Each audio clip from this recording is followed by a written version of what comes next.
बिस्मिल्लाहिर्रहमानिर्रहीम। आज की ये video step response of RC circuit के बारे में है और यहाँ हम एग्जांपल 7.6 सॉल्व करेंगे जो कि मिस्टर निल्सन की बुक से है। और सिमिलर क्वेश्चन एक स्टूडेंट ने भेजा था मुझे जो सॉल्व करने के लिए उसको डिफ़िकल्टी है, तो इसको हम सॉल्व कर लेंगे तो इंशाल्लाह वो भी क्वेश्चन ईजिली सॉल्व हो जाएगा। तो क्वेश्चन पे जाने से पहले जस्ट रिकॉल करते हैं हम ये मैं अपने तकरीबन हर वीडियो में दिखाने की कोशिश करता हूँ जो आरसी सर्किट वगैरह के हैं। ये 3 स्टेजेस है। एक, जब हम कहते हैं t लेस देन 0 तो ये स्टडी स्टेट है। उससे पहले चाहे 0 है या कोई और भी वैल्यू है, स्टडी स्टेट है। लेकिन जो ही हम कहते हैं कि t ग्रेटर देन 0, यानी अब ये स्विच देखिए t लेस देन 0 पे इधर है, स्टडी स्टेट पे है।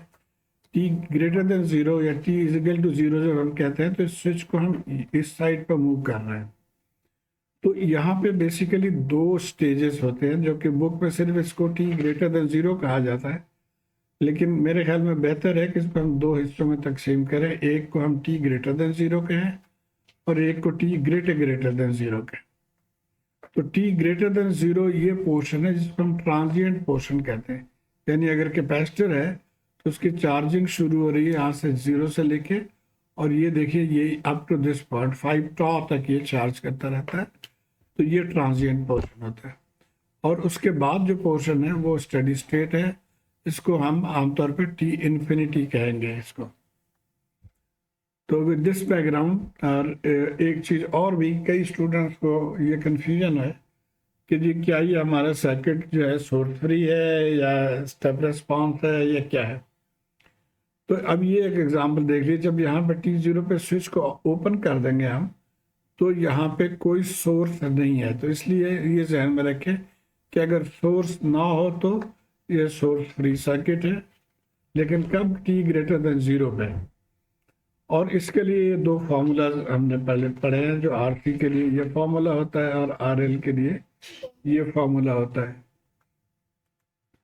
अच्छा, दूसरे किस्म की जो सर्किट है वो इस टाइप की है कि इसको जब t0 पे जब इसको आप ओपन भी कर देते हैं इस स्विच को, तब भी इस सर्किट में वोल्टेज सोर्स या करंट सोर्स मौजूद है।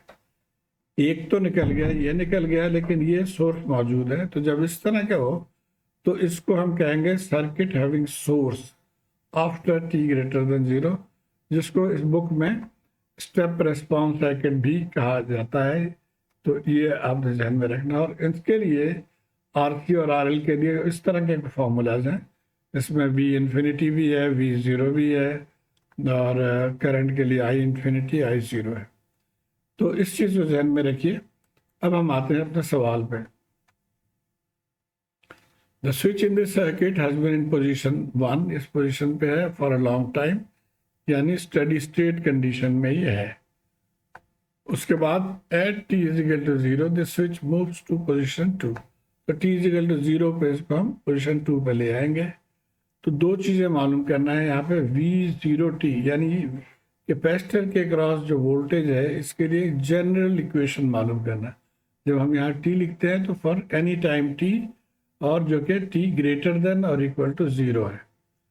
सिमिलरली ये करंट I0 है तो इसको भी मालूम करना I0t for t greater than equal to 0। तो सबसे पहले हम पहला हिस्सा जो है उसको देखेंगे। और पहले हिस्से के लिए जैसे अभी हमने डिस्कस किया था कि ये वोल्टेज इक्वेशन होगा, क्योंकि ये आप जब सोर्स को इस तरफ पे मूव कर देंगे यानी t ग्रेटर देन 0 या t0 के बाद, तब भी इसके अंदर एक सोर्स मौजूद है। तो सोर्स वाला फार्मूला जो है हैविंग सोर्स, इस फार्मूले को हम यूज करेंगे। अच्छा, तो सबसे पहले हम t लेस देन 0 पे देखते हैं। स्विच यहाँ पे है और ये चूंकि काफ़ी देर से है तो कैपेसिटर फुल्ली चार्ज हो गया होगा। अब ये मालूम करना है कि इसकी वैल्यू क्या है, कितने वोल्ट पे ये चार्ज हुआ है। देखिए 40 वोल्ट यहाँ पे सप्लाई है, लेकिन इसके क्रॉस जो वोल्टेज यहाँ पे है वही वोल्टेज इसके क्रॉस आना। कंप्लीट 40 वोल्ट पे ये चार्ज नहीं हो सकता, बिकॉज बीच में एक रेजिस्टेंस और भी है। तो इसको हम बाई वोल्टेज डिवीजन रूल इसको हम निकाल सकते हैं कि V 40 divided by 20 plus 60 multiply by 60, तो ये 30 वोल्ट जो है ना ये आ गया इसके क्रॉस।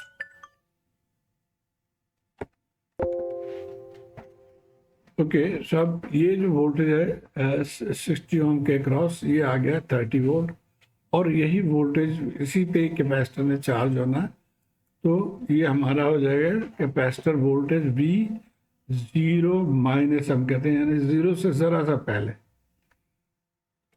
लेकिन कैपेसिटर की एक और प्रॉपर्टी है that the capacitor voltage can not change instantaneously. तो आपने स्विच अगर इधर भी कर दिया तो जो वोल्टेज यहाँ पे था वो फौरी तौर पे चेंज नहीं होगा, ग्रेजुअली चेंज होगा। तो इसका मतलब है कि अगर जो V ज़ीरो माइनस पे है वही V ज़ीरो प्लस पे भी होगा, यानी इमीडिएटली आफ्टर। और इसको हम जनरली हम सिंपली V ज़ीरो कहते हैं। तो V ज़ीरो हो गया जी 30 वोल्ट। तो इसको हमने याद रखना है, अभी हमने नोट कर लिया V ज़ीरो, और ये याद रहे कि ये फॉर्मूला इसको हमने सॉल्व करना है। इसमें V ज़ीरो हमने निकाल लिया या ये वोल्टेज। अच्छा अब उसके बाद क्या करना है, हमने T ग्रेटर देन ज़ीरो यानी स्विच को हमने मूव कर दिया राइट हैंड साइड पे। ये स्विच राइट हैंड साइड पे आ गया। अब यहाँ पे दो चीज़ें हमने करनी है। सबसे पहले ये देखिए, एक ट्रांजिएंट स्टेट को डील करना है और एक स्टडी स्टेट कंडीशन को डील करना है। तो पहले हम ट्रांजिएंट को देख लेते हैं। तो ये जब ट्रांजिएंट स्टेट है इसमें हमें एक्चुअली टॉ मालूम करना होता है। ये जो टॉ है ये मालूम करना होता है, और टॉ होता है R Thevenin multiply by the capacitor value C। अब R थेवेनिन कैसे निकालेंगे, तो थेवेनिन थ्योरम आपने पढ़ा होगा कि उसमें वोल्टेज सोर्स को ज़ीरो कर दिया जाता है और इक्विवेलेंट रेजिस्टेंस मालूम करते हैं। तो आइए देखते हैं, अब इस सर्किट में हमने वोल्टेज सोर्स को ज़ीरो कर दिया, और जो ये कैपेसिटर है यहाँ से अब हम देखेंगे, आँख लगा के यहाँ से देखेंगे तो अब देखेंगे ये दोनों पैरेलल में आ गए, यानी 40 और 160 पैरेलल में है, और 8 के साथ ये सीरीज में आ जाएंगे। देयरफॉर R थेवेनिन क्या होगा 8, और 40 और 160 पैरेलल में इसको सॉल्व कर लेंगे तो 40 के आ गया। सो R थेवेनिन 40 के हो गया, और कैपेसिटर वैल्यू यहाँ पे 0.25 माइक्रोफैरड है। तो यहाँ से अब हम टॉ निकाल लेंगे दोनों वैल्यूज पुट करके, तो टॉ हो गया 0.01 सेकेंड। अब हम आ जाते हैं स्टडी स्टेट कंडीशन पे, ये हमने निकाल लिए थे। अब T ग्रेटर देन ज़ीरो यानी T स्टडी स्टेट पे क्या होगा। देखिए कैपेसिटर जब काफ़ी देर तक अब ये कनेक्टेड है तो कैपेसिटर ज़ाहिर है अब फुल्ली चार्ज हो जाएगा and it will behave like an open circuit.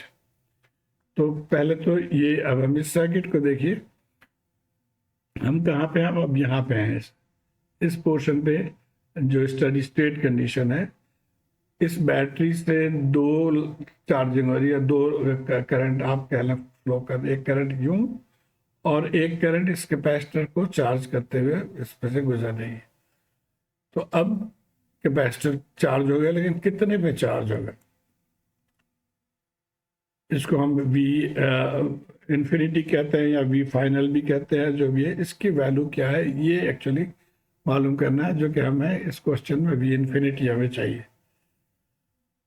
अब इसके लिए यहाँ पे भी जैसे हमने पहले किया था कि हम भाई वोल्टेज डिवीजन रूल निकाल सकते थे इसको, लेकिन मुझे ये लगा कि इसमें थोड़ी सी कन्फ्यूजन के चांसेस हैं कि प्लस माइनस साइन की इशू ना बन जाए।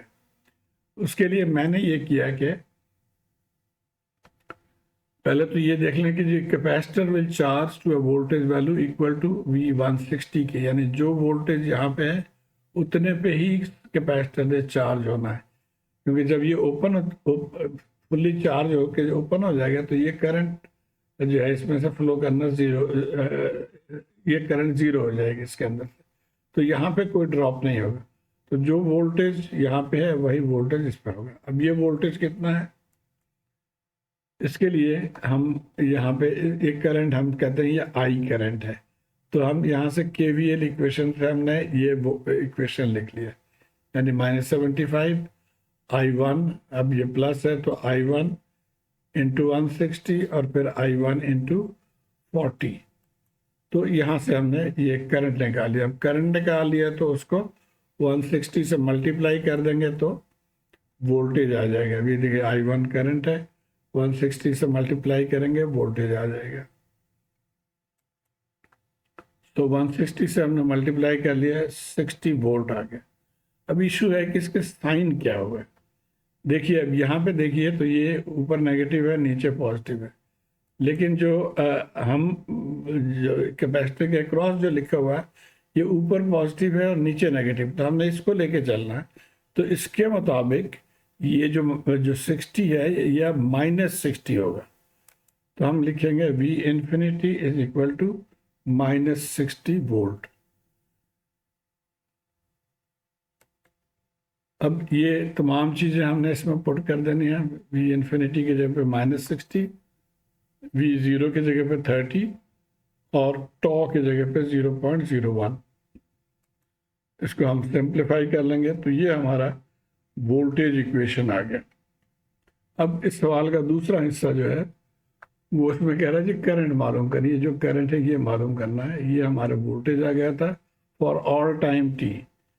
तो करंट के लिए हमें पता है करंट थ्रू द कैपेसिटर। अब ये current is also passing through the capacitor, तो उसका फॉर्मूला ये होता है कि I is equal to C dV dt।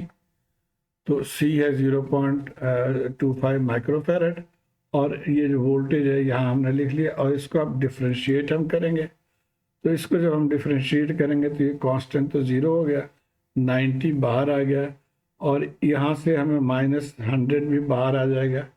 तो ये वैल्यू हमारे पास आ गया।